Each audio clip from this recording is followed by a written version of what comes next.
Fuck you if you don't like goodwill to men. Alright. Can you guys see this shit? Vagrus the Riven Realms is still in development, so there will be bugs, missing content, and unfinished features. Just this disclaimer is better than that entire Samson movie.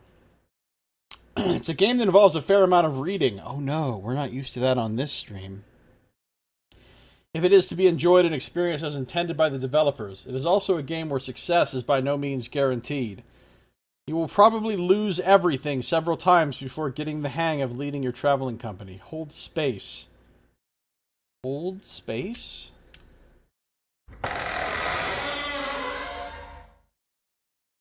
Comitatus, an armed traveling company. It usually carries cargo and passengers across the wastelands of the continent. It can get involved in a variety of jobs ranging from trading to mercenary work. Vagrus, a venturer, a vagabond, a captain, the leader of a comitatus.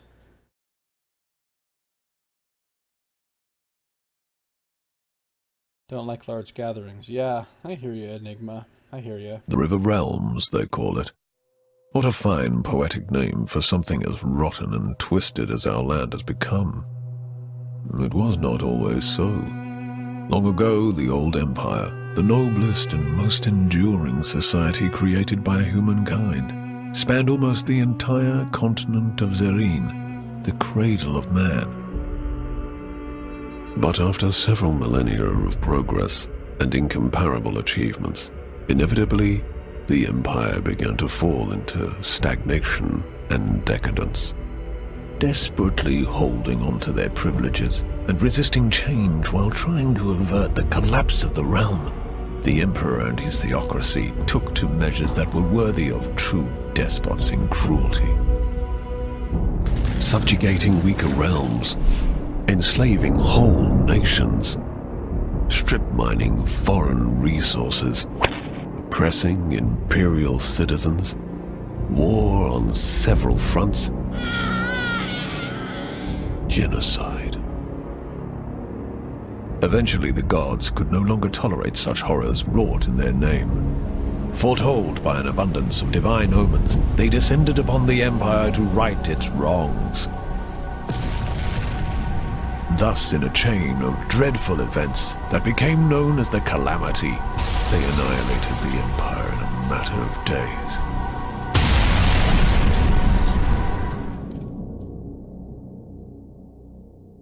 The gods then finally saw what they had done in their anger and confusion. It is said that so much grief and shame filled them that they were broken and they left this reality, never to return. The continent and its inhabitants seemed dead, but at length survivors began to crawl out of their hiding holes and faced a land that no longer welcomed them.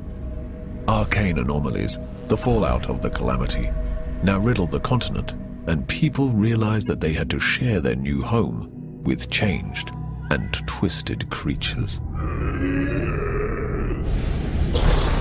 It's the fearsome Terrible flamingo beings entered through man. the cracks in the tapestry of reality and rose to rule over the natives. In time, these new powers rebuilt the fallen empire in their own image, and the Riven Realms, now godless and vengeful, reincarnated from the ashes. The inhabitants of the land, such as I, now eke out a living under the crushing rule of the new empire. The continent itself constantly resists our every attempt at building a cozy home for ourselves.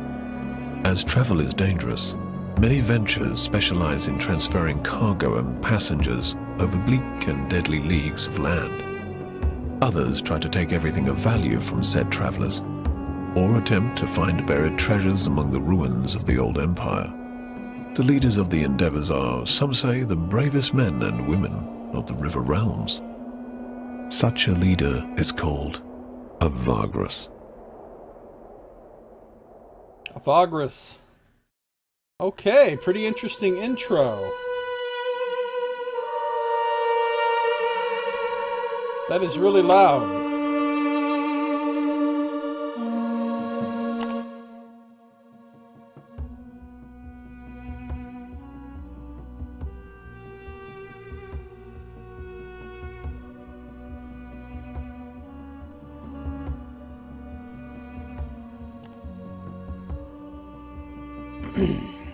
Wandering murder hobo. Yeah. What the fuck are you guys talking about with lesbian zebras? White stripes. I'm not seeing lesbians have the white stripes.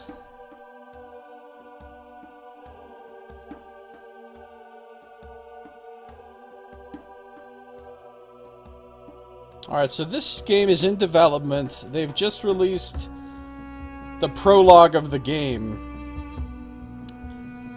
It's not even in early access yet. So, obviously it's very unfinished. Extras. Replay intro. Official site. Options. New game. Nothing beside remains, round the decay of that colossal wreck, boundless and bare, the lone and level sands stretch far away. From Ozymandias. By Shelley. Child labor pause. That vehicle's only 4 years old. Child labor laws. Ah, yes. A Vagrus. What a profession. Daring and savvy, always watching the horizon, always looking for an opportunity, and of course, for what is best for his comitatus, eh? And you are a Vagrus too, are you not? Many of your kind have I seen in my long life as a vagabond. Care to listen to a story about your exquisite occupation, good master? It is a tale of woe and terror, but it is also a tale that is true, as I have seen it with mine own eyes.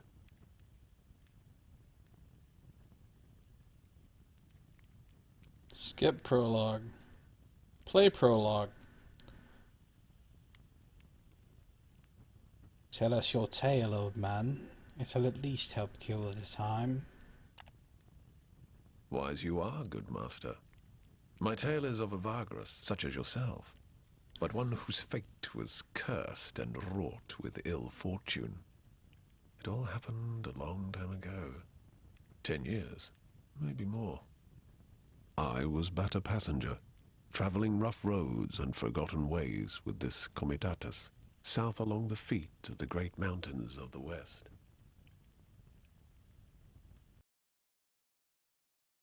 Start prologue. Oh, it's time for me to do the voicing now.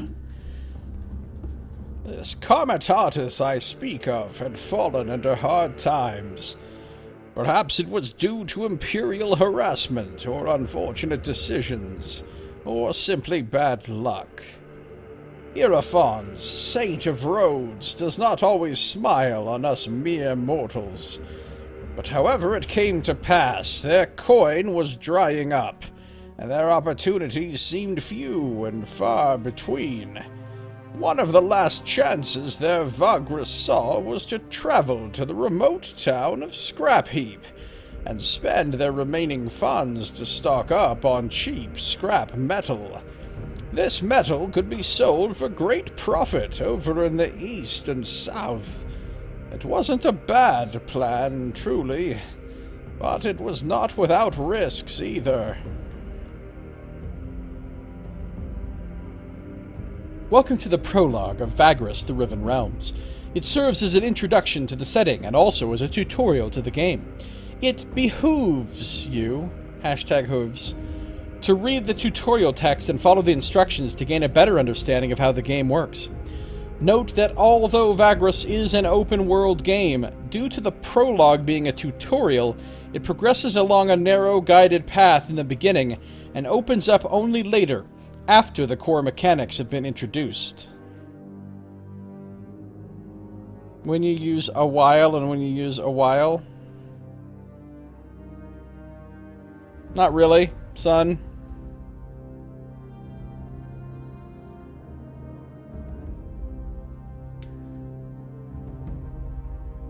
We've got movement 10 out of 10. We've got 340 supplies, 3 Ds. Days? We got 40 out of 340 cargo. We've got distressed morale. We're already starting out distressed. We got fresh vigor. We got 5 of these things, 3 of these things, and 7 of these things. Gold, silver, copper, maybe? Ooh, I can mouse over stuff. Movement points represents how far the Comitatus can travel each day. Each step on the campaign map costs MP. March movement points, MMP, red, represent how far you can push your Comitatus after their MP runs out on a given day. A while is a noun that describes a specific period of time. A while is an adverb used to modify an action by stating it is for an indeterminate time. Right. But you can pretty much use them interchangeably in the vernacular, in modern idiomatic English.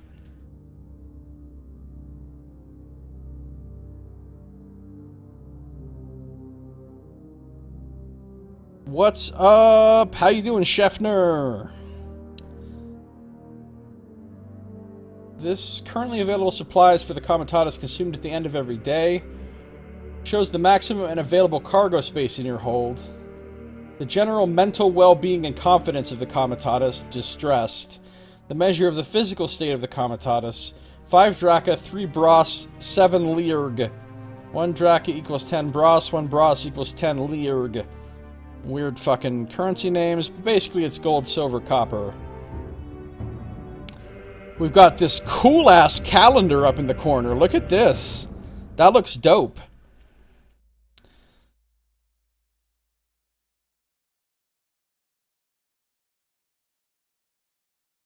On the campaign map, your Comitatus, traveling company, always occupies a node and moves between nodes through paths.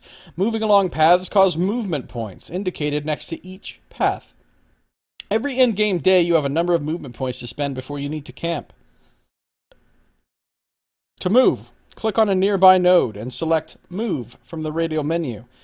You can select a node that is farther away. The MP cost of moving there will be calculated and the path highlighted. Move to the neighboring node now. There's the neighboring node. It's going to cost us 3 MP. We have 10. Move. We did. Oh! Oh! Shit just got cool. This is an awesome looking image. Most of the story is presented through interactive text called events. Events provide choices you can pick from at each step.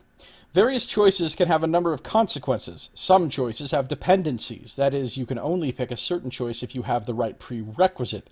Skills, perks, characters. You can click choices or use 1 through 9 to select them. And yes, this has stats, it has skills, it has RPG stuff, and it has combat as well as just narrative stuff.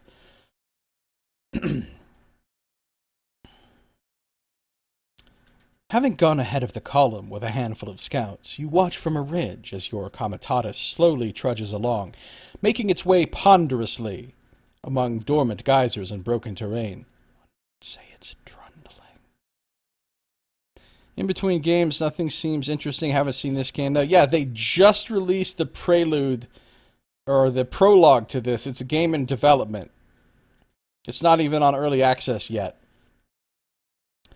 So this is like a little demo of the beginning of the game, basically. Making its way ponderously among dormant geysers and broken terrain. All around you, the hills smolder lazily in the perpetual twilight. Are you all right? Javek's voice resonates sympathy as he appears next to you on the ridge. You nod slowly, but do not look at him. Your gaze lost in the distance where ash cloaks the horizon and the towering mountains to the south and west. Turning to your combs, your commas, you note his supportive smile. You and Javek have been traveling around the realms together for years now. There's no other person in the world who you trust more than you trust him, except, perhaps, yourself.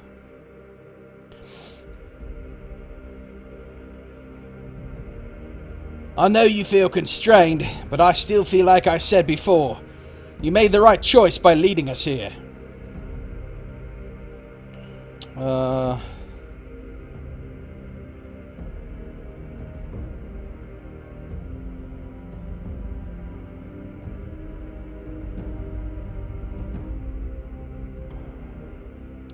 It has to work.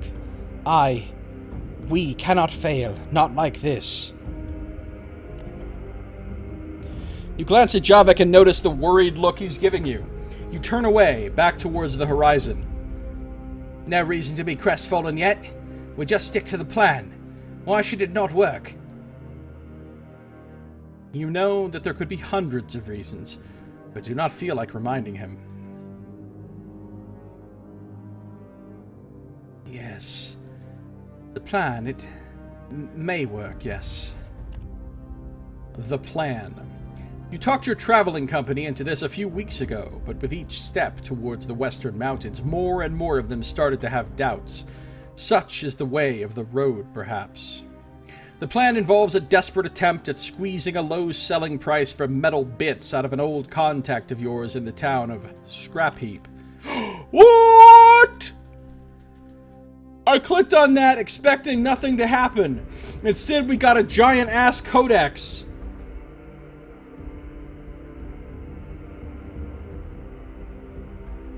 Fire quick, do this. What? Look at all this codex! The fuck?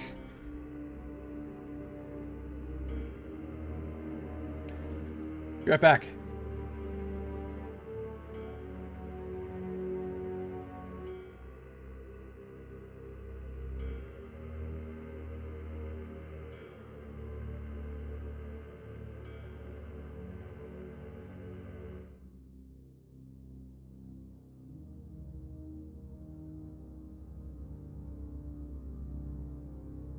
Dudettes and dudes, I fucking clicked on that thinking, wouldn't it be cool if there was a little tooltip that popped up when you click this, but expecting nothing to happen.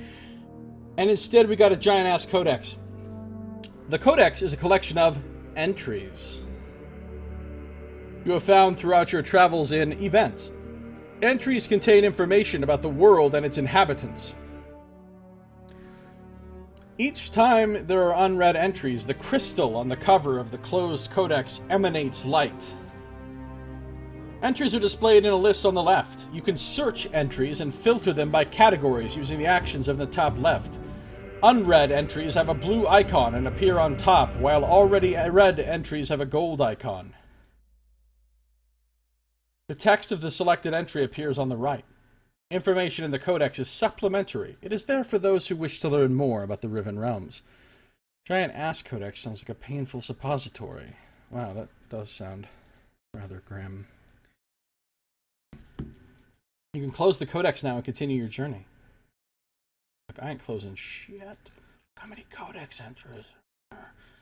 1997. What? We're going to read about Scrap Heap, you guys. Scrap Heap is a town on the edge of Imperial territory, just north of the Molten Tongue, and south of the Forest of Shadows. Description. In the smoldering shadow of the great mountains of the west, Scrap Heap rarely sees sunlight, as the skies are forever ashen and overcast. The air is hot and dry. Earthquakes are common. Most of the time, Scrap Heap is engulfed in smoke and ash, and a constant reddish twilight is upon it. Surrounded by a low wall, the town is indeed made of scrap and junk, mostly stone with metal scraps, as well as leather and cloth awnings. A single tall tower stands high above the town on a hill, housing a beacon that aids scavenger teams in their return, but also gives home to the Heap King. Inhabitants wear scarves and masks to aid their breathing. The Heap King. Best king of the heap. History. Well after the calamity, people flocked to the molten kingdom of Dvendar Thar, formerly the homeland of all dwarves on the continent, in order to plunder any riches that remained there, especially the rare metal that is still in abundance in the kingdom. Because Dvendar Thar is now extremely volcanic and volatile, the scavengers did not dare to dwell in it, only in its close proximity. Thus, the settlement of Scrap Heap was born. The town is not under imperial jurisdiction because the Empire never gave a damn about its existence out in the savage, barely inhabitable mountainside, and simply let gangs and comitati gather and sell the precious metal and ore in one of the border towns. Still, some trade houses sometimes set up a temporary compound there, only to get robbed and driven out months later. Scrap Heap is run by the Heap King, a gang lord who organized the previously chaotic and warring work teams. Gang lord. The Heap King. I'm into this.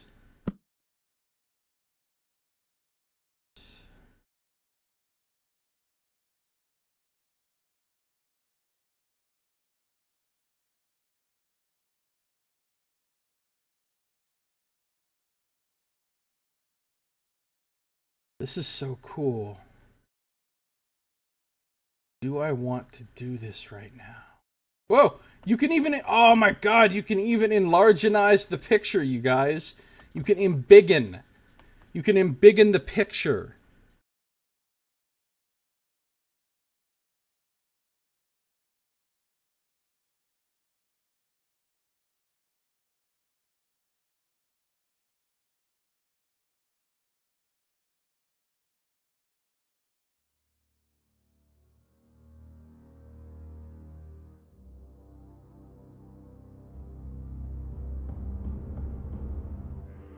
Could you skywrite, please? Work teams or work demons? The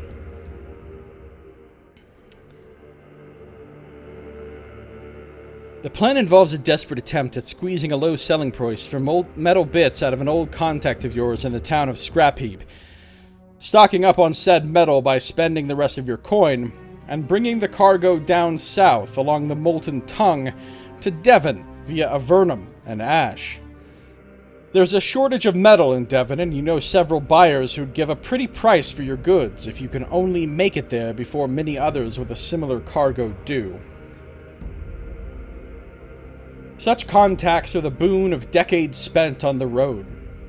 But even if Narbo, that villain, gave you an agreeable price in Scrap Heap, the road is not without its risks. Sneaking through the gap between the dead forest and the Molten Tongue is inviting disaster. So it's not a course many Vagri would take. And of course, if this fails, you have utterly run out of alternatives. Do you think Narbo will help us out? The old scavenger was never famous for his goodwill, Javik wonders. But what, one might ask, is the Molten Tongue?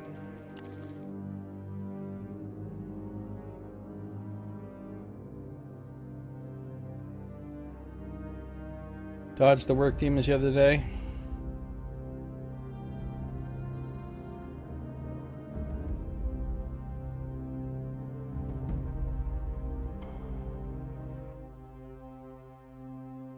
The Molten Tongue is the name of a region in western Zarin.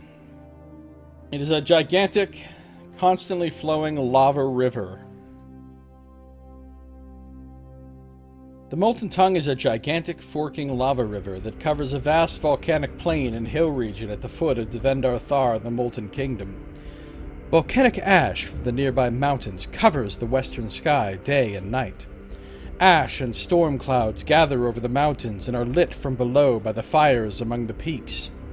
The active volcanoes split meteors and liquid fire in the distance. Many small and large lava lakes dot the region, and the ground and stones are either covered in soot or show angry red colors.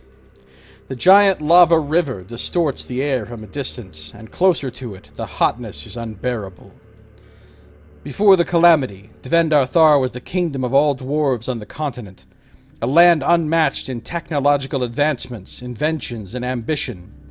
One of the oldest of dwarven royal lines, kings of Devendar Thar were sympathetic to humans and aided them throughout Second Age, then became fast friends by the Third Age. The Inventor King showed early Imperials the art of metalworking and stonemasonry, helped build their ancient cities, and taught them how to mine ores. Devendar Thar itself was abundant with metal and precious stones, so much so in fact that in their unmatched pride, the inventor kings of the late Third Age forgot the wise ways of their forefathers and started refashioning their massive stone fortresses and arching bridges from iron. By the end of the age, gigantic monuments and vast cities made entirely of metal stood among and atop the great mountains of the west. Between them, metal roads were erected high above the canyons and valleys. Lava is not entirely hot enough to really work with hot forging. Wouldn't actually work. Maybe lava's hotter on this world. When the calamity hit, the slumbering volcanoes of Devendar Thar burst with cataclysmic force and melted the iron cities and roads, killing millions in minutes. Large rivers of lava emerged. The sky became ash, the air poison. The few that survived fled the kingdom and became a homeless, wandering, disgruntled people with no hope or future. The area at the foot east of the mountains became a no-man's land of volcanic ash and lava. The many lava flows in the central mountain ranges and most prominent volcanoes merged into a single giant lava river that flows east and travels leagues before gathering into lakes of magma or slowing down and cooling. This river is the Molten Tongue. Not much can live near the lava formations, but that does not mean that fools don't try to travel there every now and again. Due to the calamity, the land is cursed to bleed lava forever, so the Molten Tongue has been spilling forth for over 1,000 years.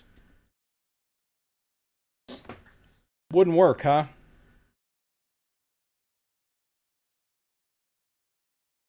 Interesting. Interesting, son. But what is Devon? Devon is the largest settlement of the otherwise scarcely populated upper central region of the Empire and its provincial capital. Today, Devon is almost completely underground in a series of dark, cool caverns accessible through chasms opening between the spires and the ruins of the old town. Labyrinth-like tunnels and caves give home to many wraiths and others, and due to its position in the changed empire, Devon now has the Emperor's Road going through it, elevating it to a major city and trading post that managed to outgrow its humble beginnings as a shelter by taxing travelers and providing a sheltered stop on a long north-south journey. Dwellings are carved into the rock or are attached onto rock walls, but even so, Devon is stiflingly crowded. Light is scarce, mostly provided by bright kelp. The city is among its greatest importers. If they named a city after that fuckbed, I hope it's a shithole. Oh, Devon was an asshole, huh? Before the calamity, Devon used to be a middle-sized city, and the Emperor's Road did not pass through it. Yet the Emperor chose it as the site for one of his many mysterious projects, the Spires, a crown of dozens of blade-like spires made of smooth black metal, reached hundreds of meters towards the sky, occupying another city's worth of area next to Devon after a whopping 20 years of sorcerous construction. During the calamity, most of Devon proper was completely destroyed, but the spires were unscathed, except that they got buried in rubble about halfway to their tops. Even today, nobody knows what their purpose was, or could harm them in any way, not even leave scratches on its matte surface. Quite a few people survived the catastrophe in nearby cave systems, but they changed during the centuries spent living underground, and became a new race, the Wraiths. The tunnels they dug under the earth throughout the centuries since is what became the new city. Ram the Spires. Settlement, Imperial. Oh my god, there's tags you can search by. Avernum. Avernum is a city and a regional capital of the Empire where the Molten Tongue meets the Smolder Bone Flats.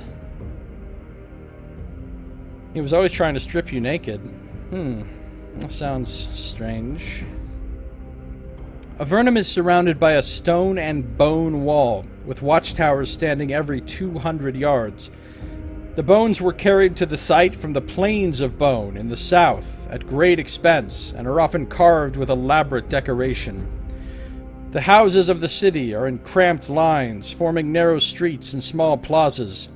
Often, plazas have leather and cloth awnings to shield from falling and slowly gathering ash of the nearby lava rivers. Most buildings are dark brown due to the dark stone available close by. An imposing stronghold called the Slag Fort, which houses the garrison and the prefectus in its great hall,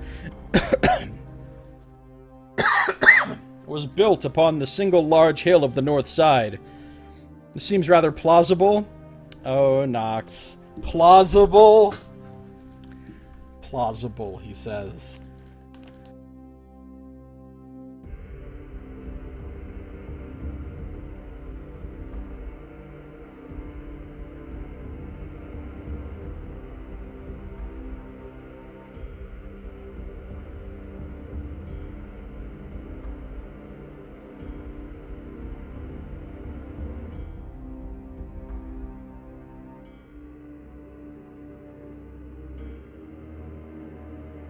They thought you should be stripped down. Well, they sound like assholes.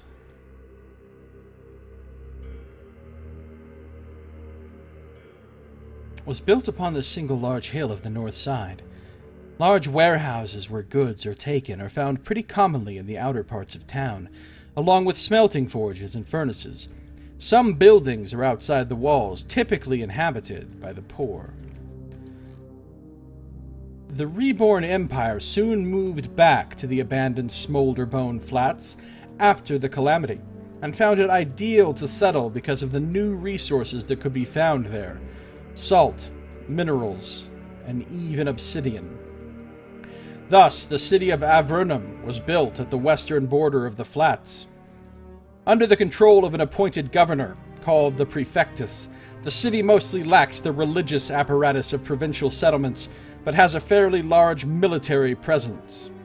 Rumor is that due to its backwater status, Avernum follows imperial regulations more loosely, and it is essentially a private kingdom of the Prefectus.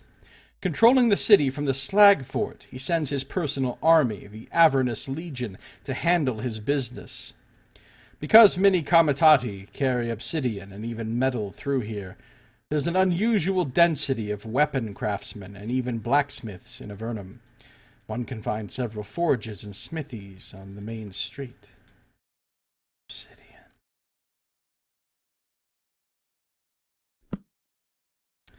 What about Ash?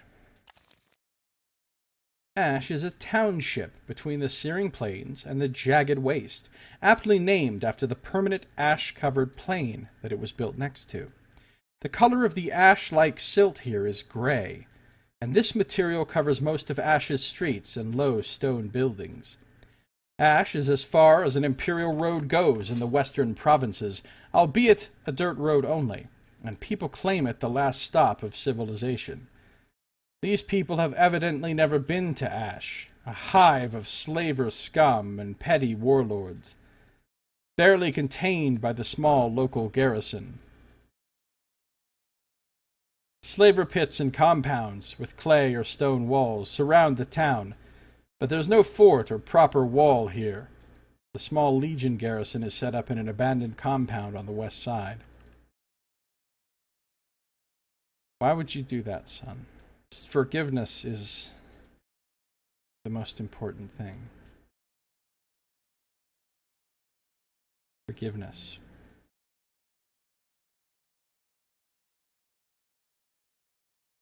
Nobody knows how the approximately 30-mile diameter ash field got there during the calamity, or why it does not dissipate, but it probably has to do with how the wind carries the silt down south from the ashlands. The town was built and settled by those who struck out west after the calamity in search of habitable lands. Their dreams faded when they faced the Searing Plains, and they ended up giving up and staying this melancholy place. Ash has always been a gray, sad little settlement, but some wanderers and nomads come here to trade. Due to its proximity to savage lands, it has become a slaver town, and the slave market is thriving usually. Therefore, some major imperial trade houses keep well-guarded villas of their own in the center of Ash. So we're going to a lot of really nice places. Some really nice places, including the Dead Forest. A large woodland area, which is counted as part of the Land of Shadows, situated between the Bronze Desert in the north and the Searing Plains in the south. Forever dark and foreboding, the trees in the glades still stand but are leafless, blackened, and look dead. The area is in constant gloom, which is neither day nor night. There is no wind. The stifling air does not move. Black char, the remainder of green leaves long gone, covers the ground everywhere. Nothing lives here, and nothing moves, except for spider-like beings in the north part of the woods that manage to spin their webs so thick that all light is blotted out by them. Whoever touches certain dead trees comes to an unknown but presumably horrible end. Legends say that these dead trees still hold a curse that kills swiftly and uncompromisingly, which has made lumbering, or trundling, rather risky, if profitable. What used to be the shimmering woods before the calamity turned into a bleak and desolate place called the Dead Forest following the cataclysm. Spanning a vast territory the size of a smaller province, the unified woodlands are a shadow of their former selves. The Empire was in no hurry to reclaim the foreboding place, and even today, apart from a few outposts gathering timber, nobody visits the forest. So we're going through a lot of really shitty shithole areas, shittily. So this realm is a terrible place that we're going through. Such treason. What about the tree daughters? Alright, what about old Narbo here? Hold on a second.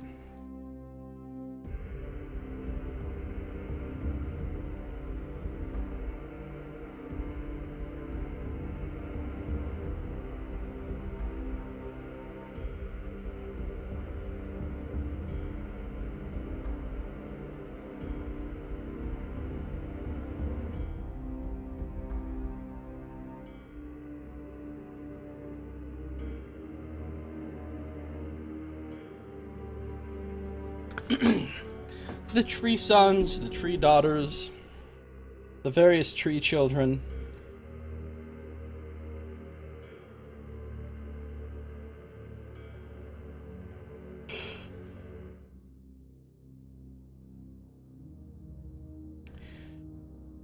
One can only hope.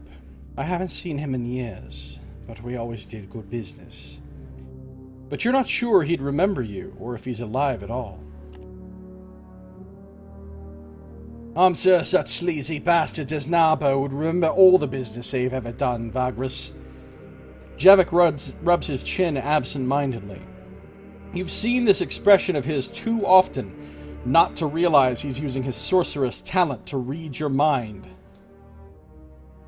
Taking a peek.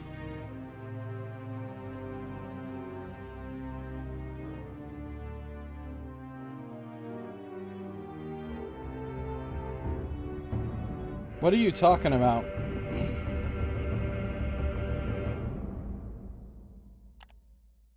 Apologies. Javik quickly rubs his eyes and looks away briefly. You know how it is. It comes to me so naturally that sometimes I don't notice I'm doing it. Your thoughts were loud, Vagrus. I have to actually block them, you see. After joining your comitatus 6 years ago, Javik proved to be an invaluable asset. Not only does he sense moods and thoughts around him, he's also able to subtly manipulate others when he focuses his inner energies. It comes very handy when doing business. Then there's his other perks. A few times you saw him shatter the minds of men and beasts who tried to kill him. So he's a psionicist. He probably has telekinetic grasp. Not a pretty sight, but a very effective deterrence. Yet, because he's not a trained sorcerer, at least not in the traditional sense, his abilities are sometimes difficult to control. You've become accustomed to his impromptu thought scans, while others find it less bearable to be around him. For this reason, he has kept his abilities a secret for many years overall, but you can't keep a secret such as this in the close-knit community of a comitatus. Especially not if you keep bursting minds and knowing things you shouldn't. So there are only a handful of your comas who put up with being near him for long.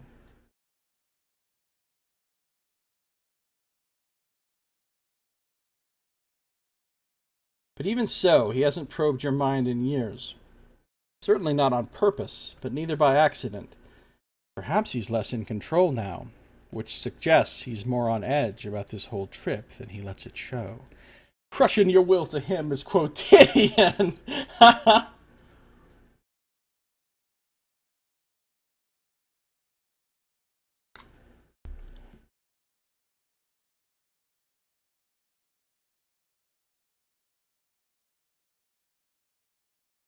Apology accepted. You manage a faint smile. Let us return to the others and push on. There's still a day's travel ahead of us. Both of you walk down to the comitatus and join the column. Go back to the comitatus.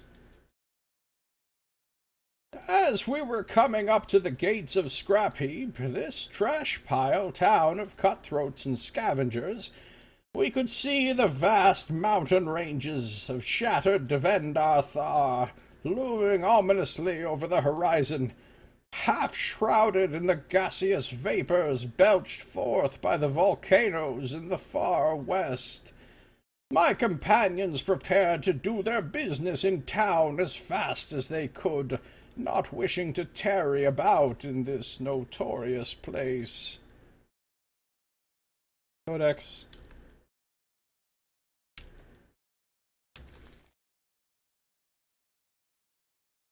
These are the ones we've read.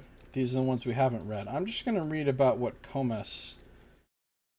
Comas is the word used in the imperial language to describe a fellow traveler, usually someone in the same comitatus. Its original meaning is comrade or fellow. Comas are usually sacred, according to imperial religion, and everyone is supposed to look out for their traveling companions to the best of their abilities. Interesting to know. Always fed up with your small thoughts? Hummus. Comitatus is the imperial word for an armed traveling company of varied size and composition. The word can be used to describe a merchant caravan, a mercenary company, a group of explorers, a band of fugitives, and so forth. Basically, any group that stays together for an extended period of time on the road can be called a comitatus. Wheel swords. Yet most people only use the term exclusively for a group of people who wander constantly, making a living as traveling merchants or mercenaries, and who have a Vagrus, or leader, who runs the venture professionally. Due to the isolation of most settlements and the vast, empty wastelands in between them, comitati are vital to the survival of the Empire, as they are the only way to carry news, passengers, and goods over bleak leagues of land. I like this setting. So I need to go to Scrap Heap. We've got 7 movement left. It looks like it's going to take 4 to get there. Ooh, look at this picture. When a comitatus enters a settlement, you can select from a variety of options, each on its separate pane, revolving around resting, resupplying, and trading, as well as the opportunity to initiate stories located in the settlement. This time, only the story pane is active. Follow the only available story. Dude, this is cool. This game's got a cool style. You're not familiar with confrontation / R-Clash. Nope. I'm sure not. At the foot of the ever-fuming mountains of the ancient dwarven kingdom lies Scrap Heap, the town of scavengers. Debris and junk is piled into veritable hills, upon which the rickety homes of the decrepit inhabitants stand. Ash lingers everywhere, and the sun is almost always absent from the twilit skies. Deals are struck day and night over the precious metal scraps gathered in the ruins of nearby Devendar Thar, while the Heap King oversees all from his dreaded tower. Soot-covered faces washed from under ash-laden awnings. Life is cheaper than iron here, some say. Stories. Track down Narbo. Can he be convinced to help you out? Here's the other tabs, which I can't... Oh, I can go back to the... I can go back to this, though.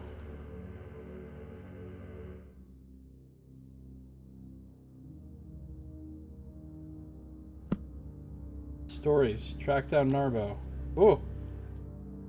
Oh, this has got cool art in it.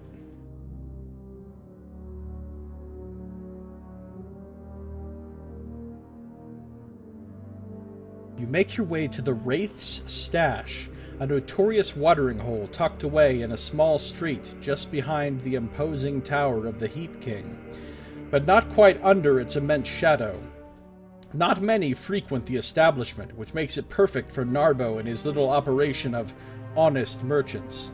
Apparently, the knave is not only alive, but has done well for himself in the past decade or so. Taking only Javek, you leave the Comitatus to the care of Titus, your quartermaster, while you're gone negotiating. Ash is flitting from the black sky as you cross the street and nod to the bouncer of the Wraith's Stash. You give him your sidearms quietly. Rules are rules, at least as long as they can enforce it. Yet they have the courtesy of allowing you to keep your dagger. And of course they have no idea what Javek is capable of, should it come to a scuffle. Not that you expect such a thing, but with Narbo, one never knows. Though you've told your crew that him and you go way back, the entrepreneur is a capricious and manipulative man with whom you did not part on the best of terms last time. Does he remember that? Surely. Could he be persuaded to take your proposal? Who knows? Comus in that universe were spokes in the Wheel Sword, which was the warband. Really? That sounds really cool. I've never even heard of that. It sounds dope, though.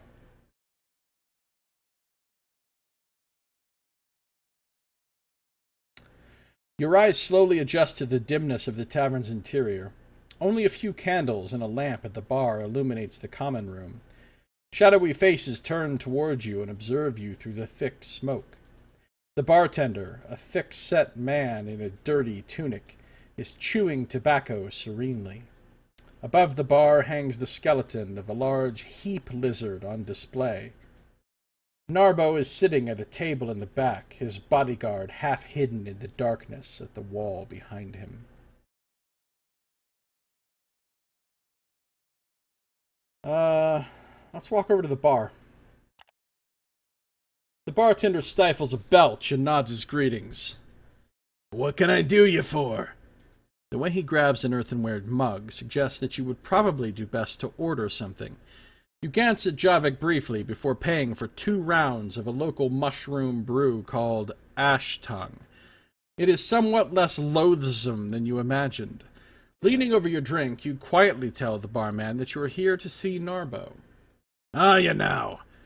He's doing calculations, and he don't like to be bothered when he's doing calculations. He indicates Narbo at the corner table with a nod. The entrepreneur is indeed busy poring over a stack of papers and fiddling with a calculus. Is that like an abacus? The universe is great. The much later video games are, well, one is good for what it is, the other is just plain terrible. I've never even heard of this universe. One is good for what it is. That's a backhanded compliment. I'll wait till he's done with his papers. While sipping your beer, you chat with the bartender. Most of it is boring small talk, but when the conversation turns into a discussion of local prices, you notice Javik's stern expression and the small hand gesture he makes. This is a signal you two have been using for a long time now, indicating that he's gleaned something from the surface thoughts of the man. When minutes later the bartender goes to the back to check on the kitchen, Javik leans closer. Apparently there's a supplier of meat and mushrooms that has a surplus on his hands he wants to get rid of quickly. You can't help but smile and nod. This could save you quite a lot of coin. Also, your friend Narbo seems to be having some trouble with the package. In his mind, it is a constant frustration, in connection to the Heap King. You nod at Javek and notice how the sleazy merchant has stopped fiddling with the calculus and is now listlessly looking at some papers. It is time. Walk over to Narbo's table. The entrepreneur looks up from a stack of papers in front of him and rubs his eyes. Narbo is a corpulent man with a bushy, dark beard and a few missing teeth. Part of his face is covered in scars similar to those left by old burns. That, coupled with the withered and mutated left arm that hangs limp at his side, is a clear indication of the taint. The merchant wears a leather jerkin studded with small bronze and bones coins, a sign of wealth and boldness. His bodyguard, a lean man with tribal tattoos and an outfit made of leather strips, moves his hand calmly to a spear that leans against the wall. Narbo's mouth falls open as the spark of recognition flares up in his eyes. No wonder. It's been 10 years. You played a few games in that series? It's only aware of Confrontation and Arclash Legacy?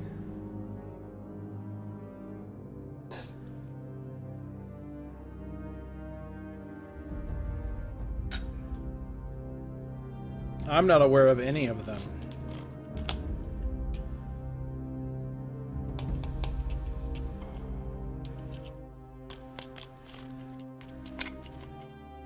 I'm not aware of any of them. I am aware of pouring myself another beverage, however.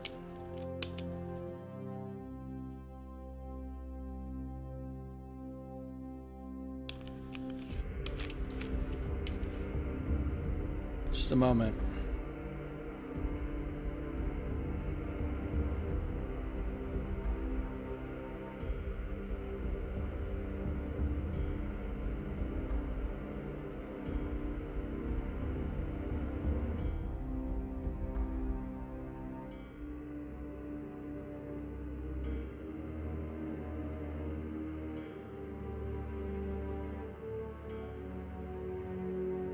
Pleasant, but unimpressive. Okay. The fuck, mate? He blinks. I thought you croaked. People, Narbo waves his good hand around and looks at his bodyguard. Told tales of your demise. The man finishes his sentence for, oh, that's the bodyguard. Told tales of your demise. The man finishes his sentence for him as the merchant nods vehemently. That business with the Kernak house in the storm, Narbo adds. You tell him that you were indeed at Kernak when the terrible arcane storm struck. You describe the horrors of that night briefly. You add how many of your original comitatus died there, close friends, old traveling companions, but you walked away unscathed. This was years ago. Sheath! That fucker Aerophon's looked after you something fierce, eh? Narbo chuckles heartily.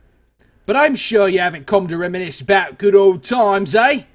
His predatory smile makes you cautious, even though he invites you to sit down with a casual wave of his meaty hand.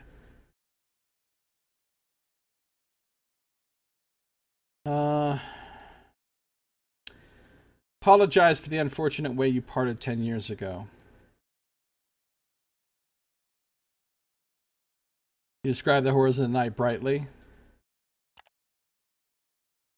Far as I can tell, you never did anything against me, eh? Narbo shrugs with a wry smile. Course, you could have sent someone to warn us. The bodyguard finishes the sentence. Back when Narbo and you parted ways, the Avernum Collegium was hot on your trails. Tell us more of this Collegium.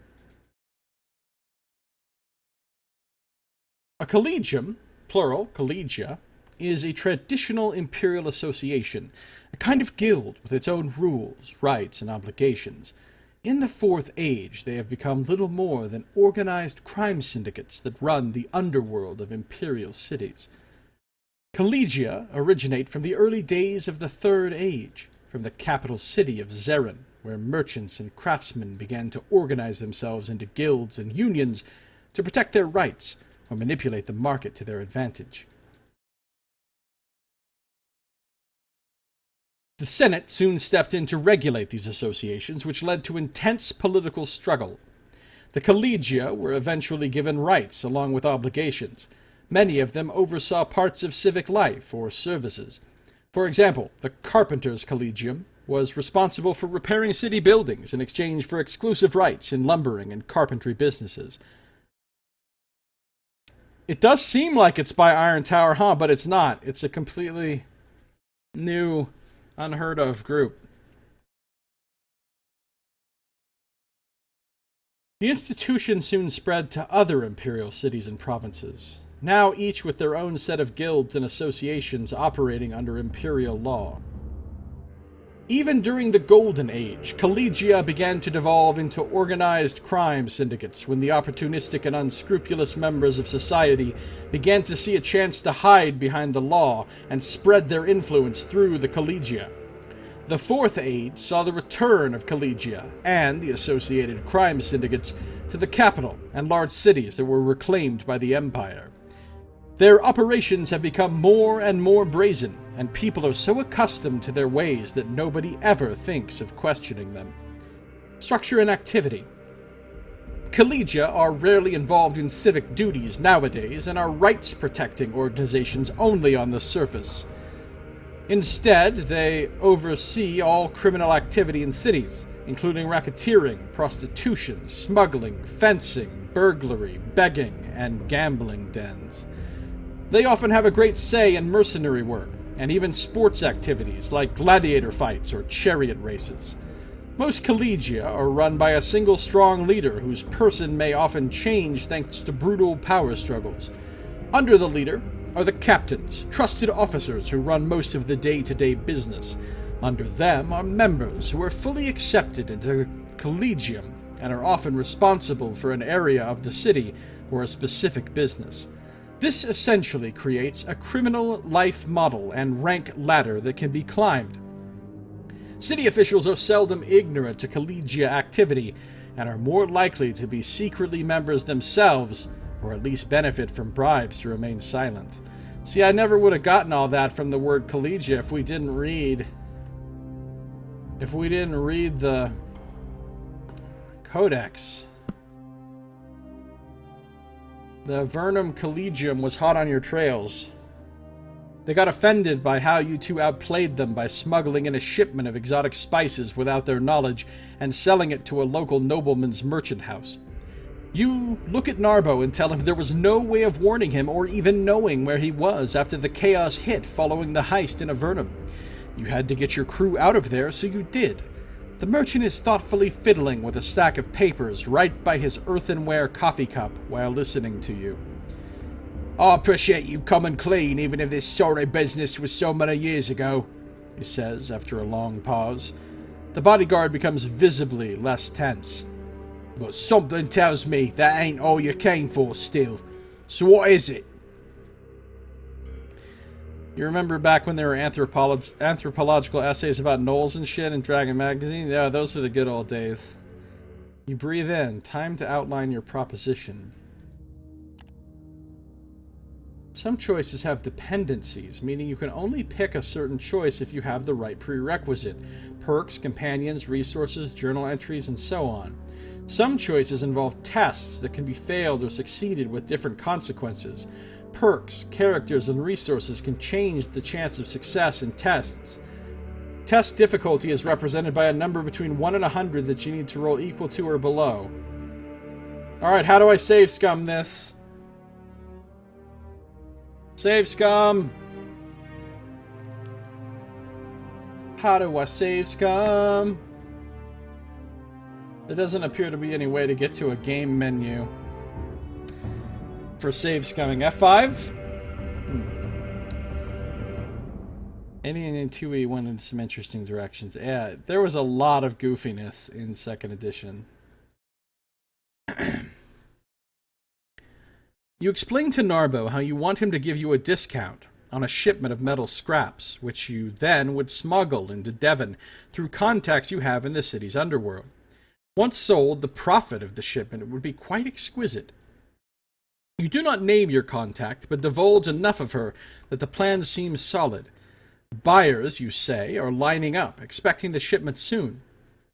Nardo sits in silence, eyes fixed on the table as if listening to some noise from afar. He does not cut you off at any time during your proposition. At length, after you are done, he looks up and gives you a weak smile. "That sounds like you've been thinking a long time about it," he says as he shifts in his chair. "And it's a great plan, except for the part where I give you a discount for your asking and not much else. And I don't do that, mate. That would make me, what, an almoner," the bodyguard adds discreetly. "That a word?" Narbo looks up at him. When the man nods, he turns back to you. "Aye, an almoner, see? I'm no almoner. You gotta do better than that. What's you got for me?" He's no almoner, guys. He's no almoner.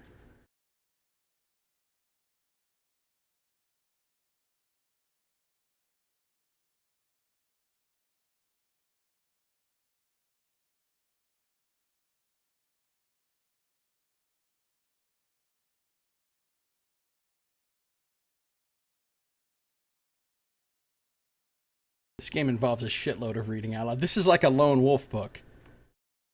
Only he could have saved scum that 8 roller here. Nox.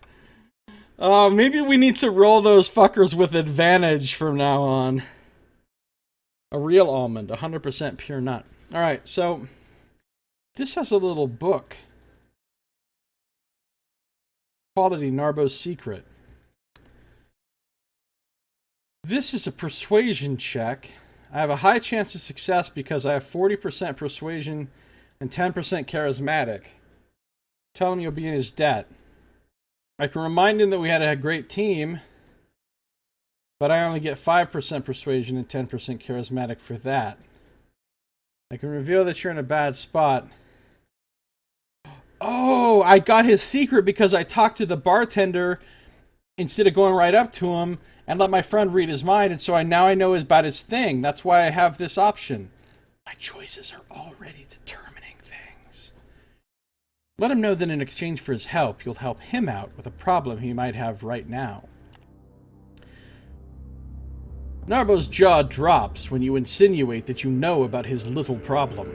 "Fuck me, mate! You're better connected than I thought.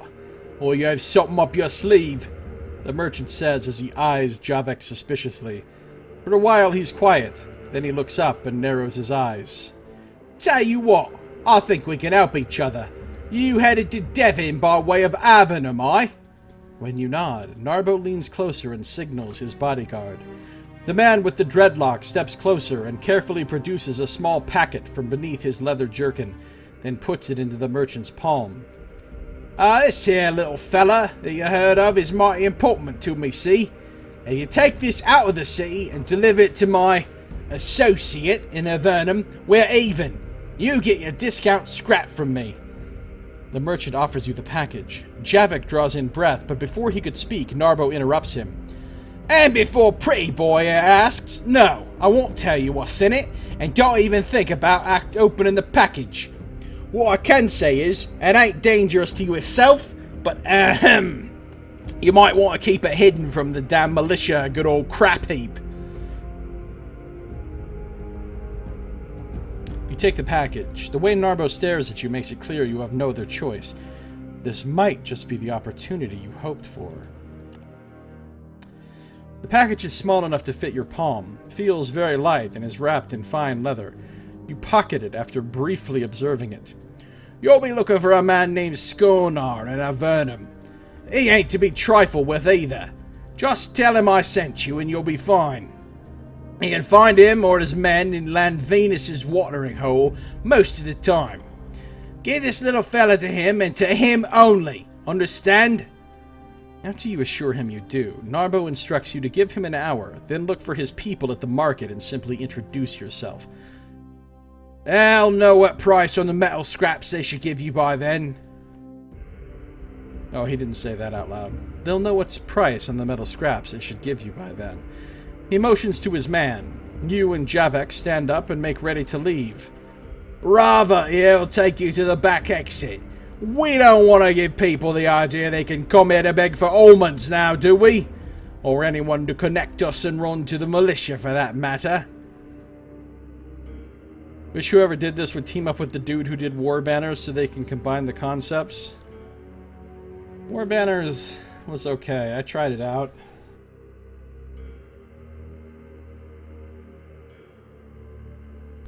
It was a little too low budget for me, I think. You got what you came for as you leave the Wraith stash through the back entrance and head back to the Comitatus. Your journal has become active in the bottom left corner. It is your means to follow stories and tasks. Open your journal now by clicking on the book in the bottom left corner. Codex updated. Ooh. This is like a little log of everything that happened. The journal allows you to view your quests, tasks, and other related information. You can search for entries, search field, and filter them, drop down filter buttons. For better viewability on the top left, a list of entries can be seen on the left. There are two types of entries, objectives and qualities. Objectives are your quests and tasks. The text of a selected list item appears on the right. These give a description of the quest or task and provide active objectives. Unread entries have a blue exclamation mark icon and appear on top, while already read entries have gold dots active, green check mark completed, or red cross circle failed icons. Qualities are all the qualities the Comitatus or the leader currently has. They can be statuses, gathered information, rumors, and so on. Unread entries have a blue exclamation mark icon and appear on top, while already read entries have a gold circle icon. Let's see. Cheap supplies. A merchant at the market is selling his surplus cheap. You received a package from your old friend Narbo, delivered to a man named Scornor in Avernum. You must save your Comitatus by taking a large shipment of metal to Devon. Buy at least 40 metal scraps at the market. Oh, you can sort it by time? Oh my goodness. And by types?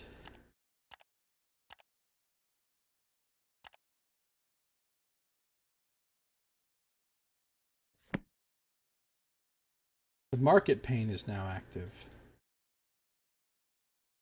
Perhaps it's time to visit the Heat King. There's always something to be had there. Collegium. Wow. This is cool. So there's more stories, but it wants me to go to the market pane, so let's do that. Market pane displays the available goods you can buy at the settlement's market on the right, and opens your cargo pane on the left. You can buy goods from the market or sell your own goods from your cargo hold here.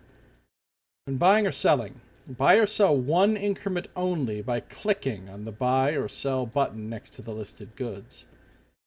Holding shift and clicking the buy or sell buttons buys or sells a whole stack respectively.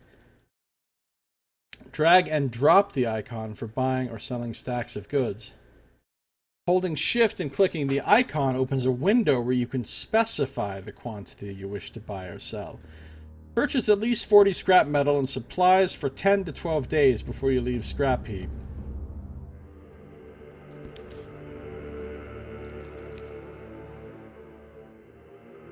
My 340 supplies last for 3 days. There's other tabs I can't use here. Owned equipment. What is this stuff?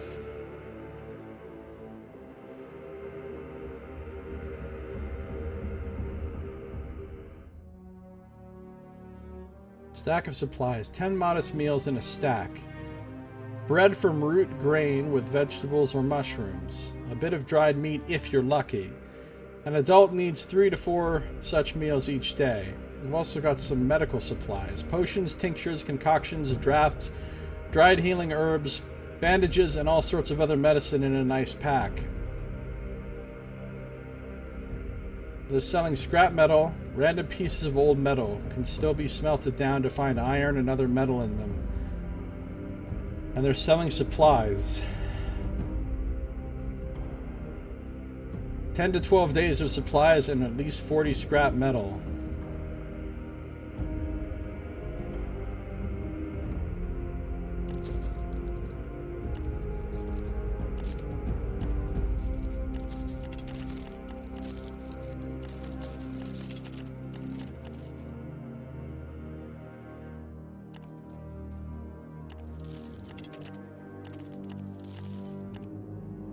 There's 10 days worth of supplies. The scrap metal costs 6 apiece.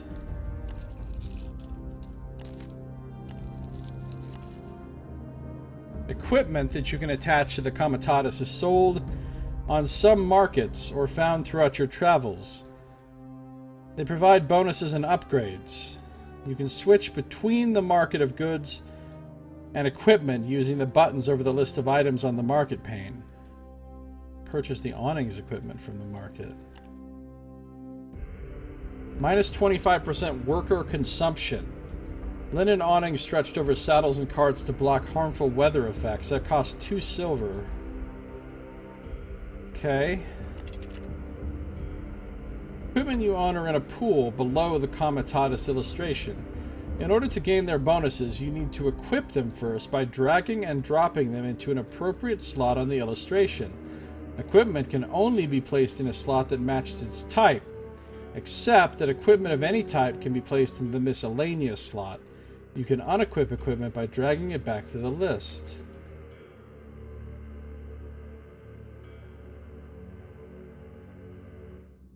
Which one does it go in?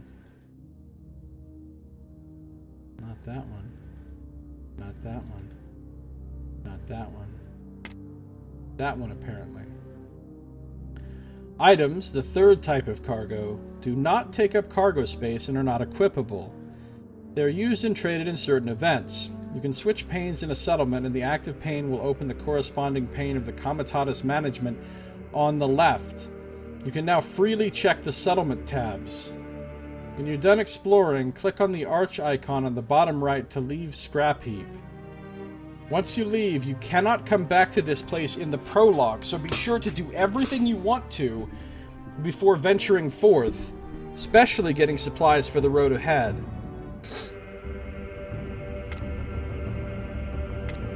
Alright, so this can go...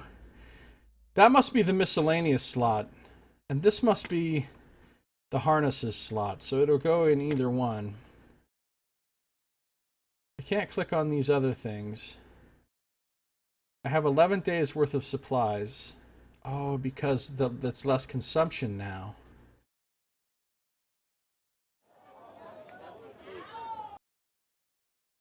There's some more stories I can do here. I still have more money I can spend. I could buy more metal. I could buy more supplies. I'd like to have 12 days worth of supplies.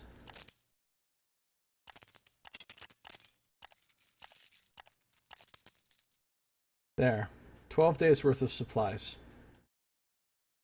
Let's buy one more just to round out the stack. 12 days worth of supplies. Good.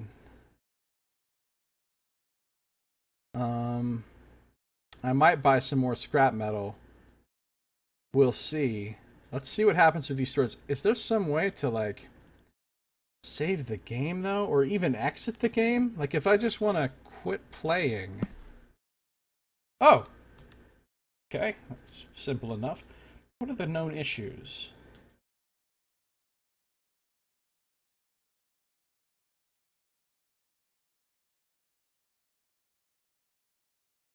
Okay.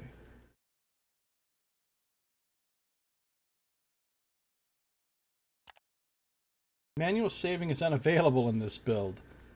The game saves your product automatically each time you reach a checkpoint in the prologue, when leaving a settlement, and also at the start of every new in-game day. Okay. No! My business is not concluded. Fuck. I already fucked up, you guys. I literally already fucked up. Hold on.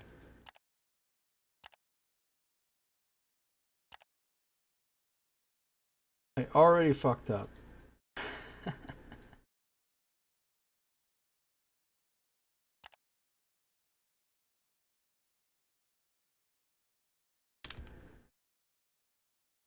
I fucked it up. I fucked it up.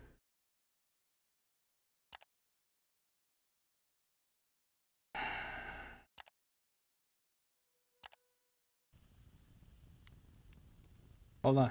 Ah, yes. Wise you are, good master.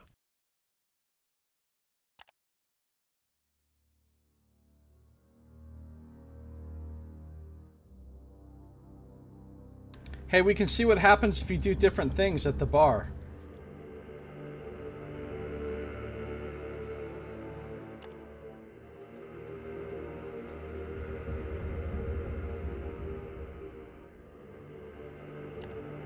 Actually, no, let's just do the same thing.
Alright, we're back to where we were.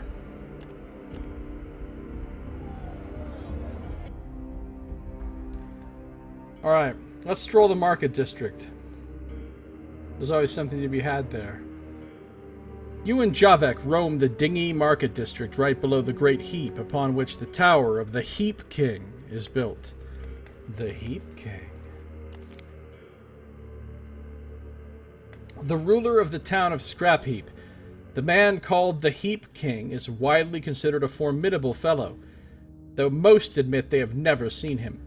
Many years ago, after most trade houses that set up shop in the town got robbed and were driven out, a gang lord appeared and organized the previously chaotic and warring work teams. Eventually, his charm and power earned him rulership. Rumored to have been an important man in the Empire until his humiliation and exile, the Heap King now commands considerable personal influence over the junkyard town and its warring factions.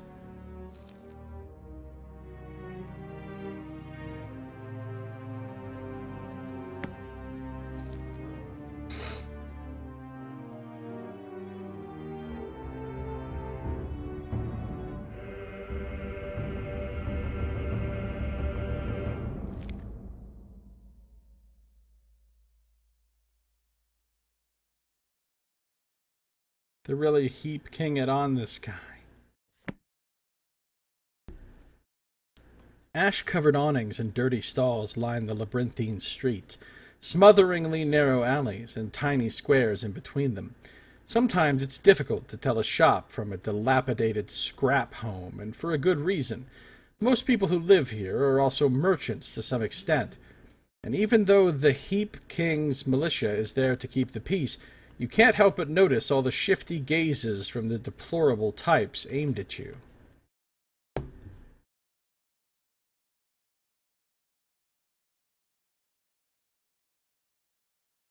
Hold on.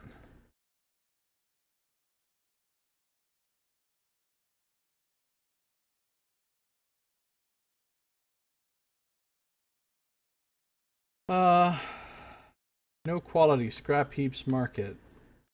Quality, cheap supplies. No quality, went looking for the hidden shop.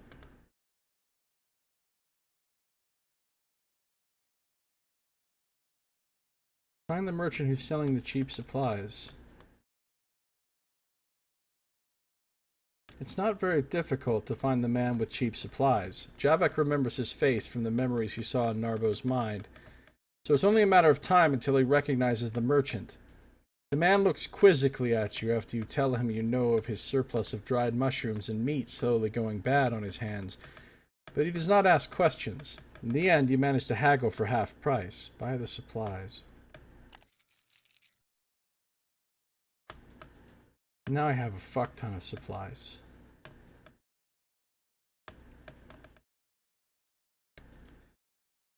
I have a very high chance of success because I'm 75% perceptive. You remember a little shop with dwarven curiosities hidden in an alley from years ago. Perhaps it's still there. The small shop is still there at the end of a serpentine alley opening from a tucked-away square on the south side of the market district. Standing outside of it, you notice how it's in a much worse shape than you remember. Inside the decrepit scrap shack is an equally unkempt young fellow. He hails you with a jolly smile. The shop looks empty. A short conversation reveals that he's the son of the man who used to run this place. His father never came back from a forage into dwarven ruins a month ago. Unfortunately, I don't have Dad's expertise on dwarves. Neither am I the adventurous sort, so by now I've sold all his remaining stock and I'm closing shop soon. Then I'm off and away from Scrap Heap for good. Go south, maybe to them Dragonlands, he says, scratching his beard. Dwarves? The race known as Grey Dwarves, or by most people simply dwarves, are a descendant of the dwarves of old, altered and made homeless by the calamity.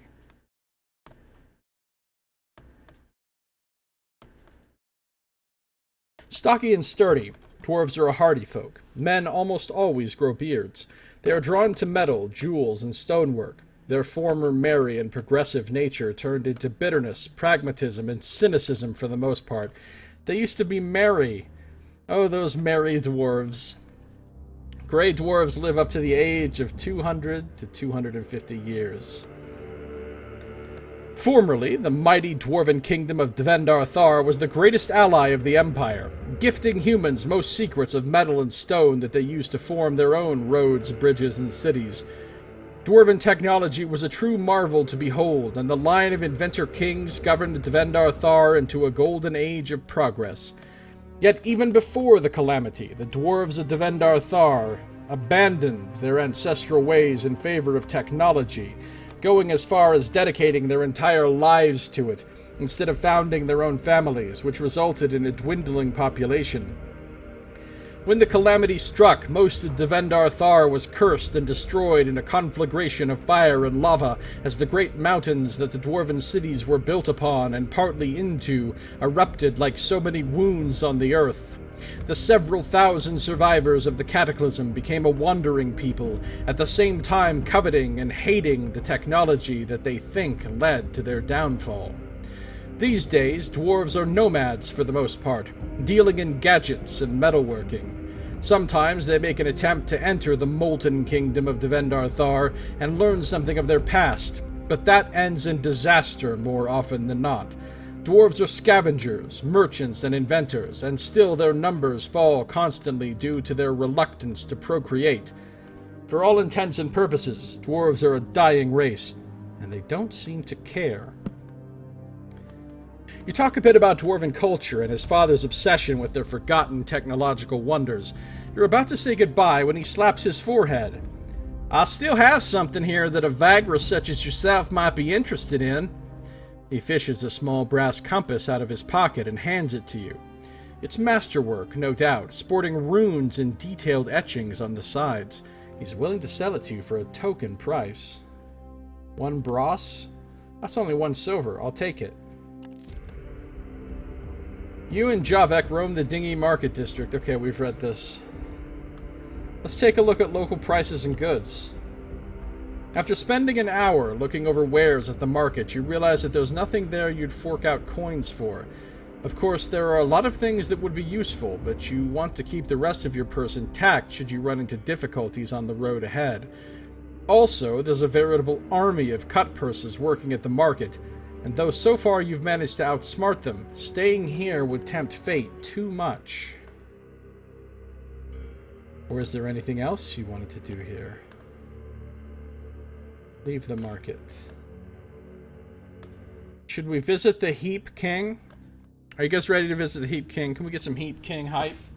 Heap King hype?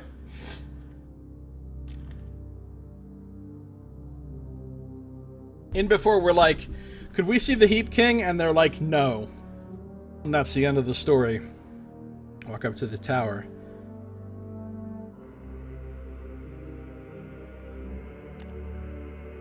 Walking up the Great Heap to the immense tower is a daunting task.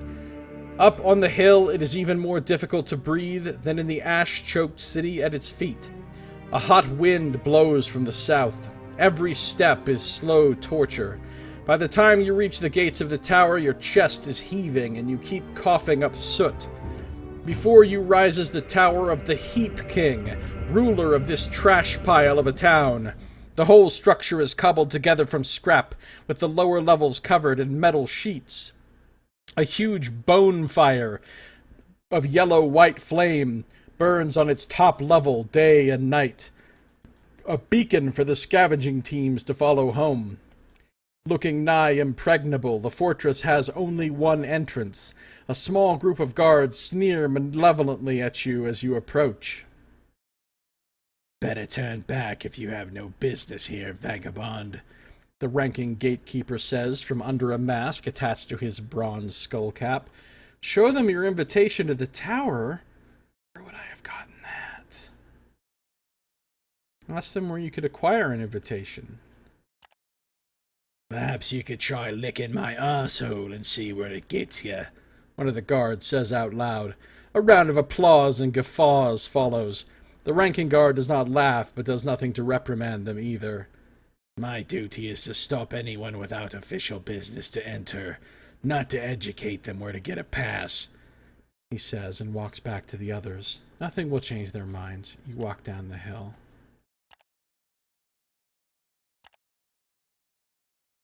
"I'm no Imperial City guide. If you want to find something, get an urchin and give him a few changers. Now get lost." Changers are a type of coin used in the Empire and in most other realms on the continent. Made of carved bone, wood, glass, obsidian, or even pretty stone, these coins are the least valuable of the standard Imperial currency, so most people see a lot of them. Curiously, there's no standard for how they should look, yet everyone knows if a coin is worth enough to be considered a changer. Usually 10 to 20 changers are worth a single leerg. Leerg is the most commonly used minted coin in the Empire and in other realms of the continent of Zarin. It is small, made of copper, and most people come into contact with it fairly regularly, even though the poor see it less often. The imperial crest, laurels and two-headed eagle, are on one side, while usually senators or other aristocrats are on the other. The coin used to be called Lyragos, after the common coin of old Daramar, the forgotten pre-Empire kingdom of humans, where it bore the name of a mighty king. Bros is a small silver coin minted by the Empire and used extensively in both pre- and post-Calamity eras. The Imperial crest, laurels around a two-headed eagle, is on one side, while Mercatus, saint of commerce and trade, is on the other. Bros is very valuable in the Fourth Age, so most people see it very rarely and almost never own it. The exception are the rich and most merchants. Bros Conrius was a man of the Third Age who was a close friend of the Saint Mercatus and worked for the Senate to simplify the system of many currencies that caused much chaos in his era. Originally called denaries, the coin was renamed after Bros by the merchant guilds, and it stuck with the populace. Draka is the highest value imperial coin in public use.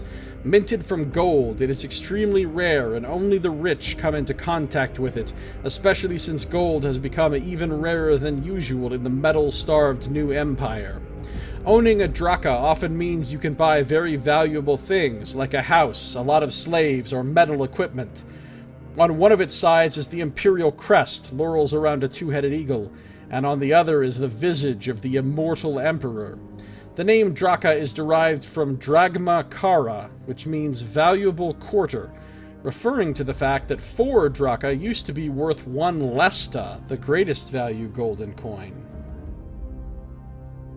So there you go, we've learned some more things from the Codex. Well, there's nothing else we can do here, unless we choose to buy some more scrap metal.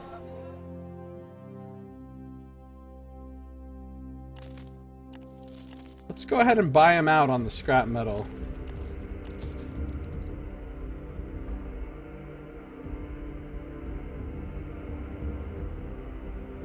Still have 1 gold left. I have a dwarven compass, +1 max movement, a wonder of the ancient world that turns north. Perks granted cartography. Well, that was a good purchase. That was a good purchase. And I have 15 days of supplies, so I'm feeling pretty good. Alright, let's leave. With all your business here concluded, packed up and restocked on supplies, you finally make ready to leave the decrepit town of Scrap Heap behind in the morning. I'm spending 1 bros to spend the night within a guarded compound. It's not for free, though. And a day passed. You set out at dawn. Ash is flitting from the sky, and the distant mountains rumble ominously in the morning twilight as your comitatus reaches the west gate of the town. Almost immediately, you notice that guardsmen and militia at the gates are working in groups, questioning and inspecting travelers. Story is in alignment. The package. Move towards the inspection. Even if they are looking for the package Narbo gave you, you realize that there is a minuscule chance of finding it among several departing caravans, all made up of dozens of people, respectively. Besides, the packet is tiny and well hidden at the bottom of a sack of dried mushrooms. A robed magistrate of the Heap King appears to coordinate the search effort, picking out people or whole traveling groups for inspection. As your comitatus draws near, it takes only a passing glance from him to appraise you and your crew before he motions to the guards to let you through. You quietly pass under the gate and out into the broken wastelands. New day has started, 1097, Leto 12. The comitatus is well on its way, and Scrap Heap is a mere dot on the horizon by the time Javik joins you at the front of the line. Just like I said, you made the right choice with this venture. Talk of how you may save us all is spreading like wildfire, he says with a faint smile. Of course, we do have to make it alive all the way to Devon with the cargo, but it's a good start, don't you think? Agreed. There may be hope left for the comitatus after all, and you know, it's in a large part thanks to you and your abilities, not mine. Javik smiles as he bows his head in thanks. Not that I fully agree, but it's my pleasure to be of use, and I'm sure the journey will be fine. It's not like we started with this business yesterday. With that, you both go back to your own duties under the constant monitoring of the horizon. If all goes well, you'll reach the Wound in a few days, where you can turn south along the edge of the Molten Tongue and travel down to Avernum. The chasm called the Wound is a 20-kilometer-long cleft that runs between broken hills right next to the dead forest on its southern side. True to its name, the 100 to 200-meter deep ravine's bottom glows with a crimson light and is covered with a blood-like liquid. The penetrating, horrid smell of a gangrene wound permanently covers the whole area. No one has ever returned from the ill-fated ventures to the bottom of the pit. Abominable creatures born of the blood-like liquid wander the wound's vicinity, sometimes attacking indiscriminately, other times not paying mind to passers-by. Seems like a nice place to visit. I'm glad we're going there. Then we're going to the Molten Tongue, which is a nice place. Then we're going to Avernum, which also sounds really nice with the Slag Fort and the Prefectus. Man, we're just going on the greatest vacation here. It's a journey of magic. The journey continues. +3 morale, +1 vigor. In the prologue, your progress is saved at checkpoints like it has just been saved now.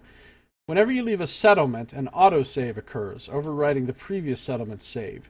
Another autosave occurs within each game new day, overwriting the previous day's save. You can load your save games from the game menu or from the main menu. Hold space. There they were, with a full cargo hold and filled with new found hope. Yet the road ahead still promised hardships and peril. I traveled with them southwards, expecting to reach more habitable lands beyond the Molten Tongue's rivers of lava. Alright. Travel to Avernum. Chapter 1, Chapter 2.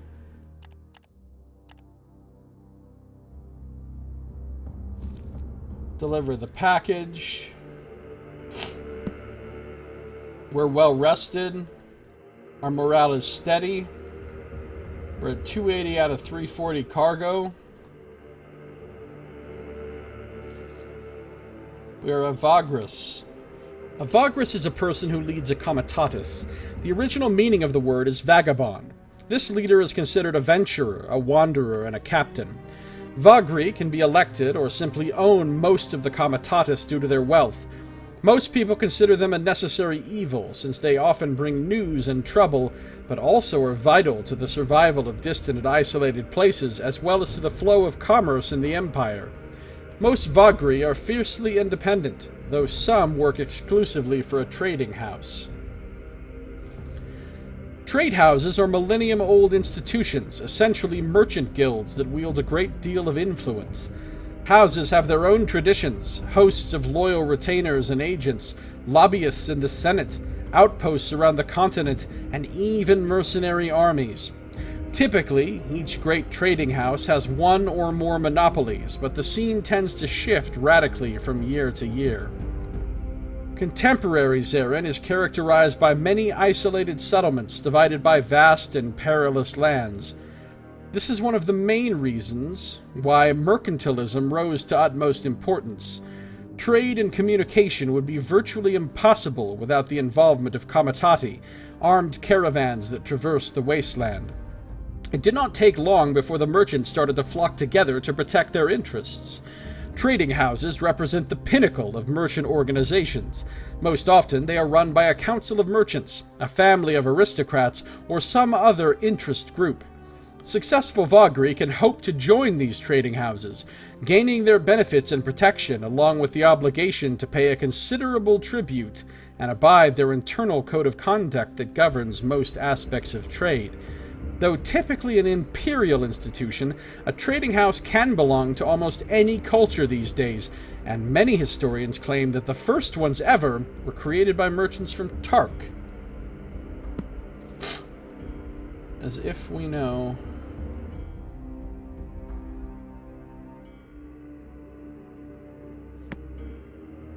Journal updated, saved game, saved game.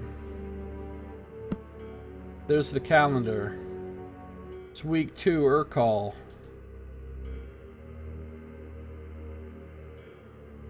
Alright. There's no manual saving.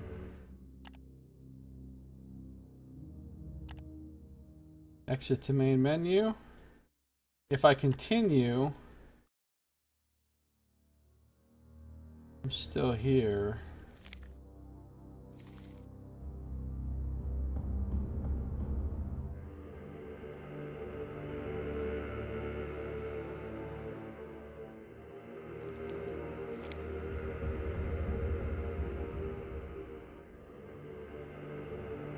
The fuck does this 3 out of 10 mean?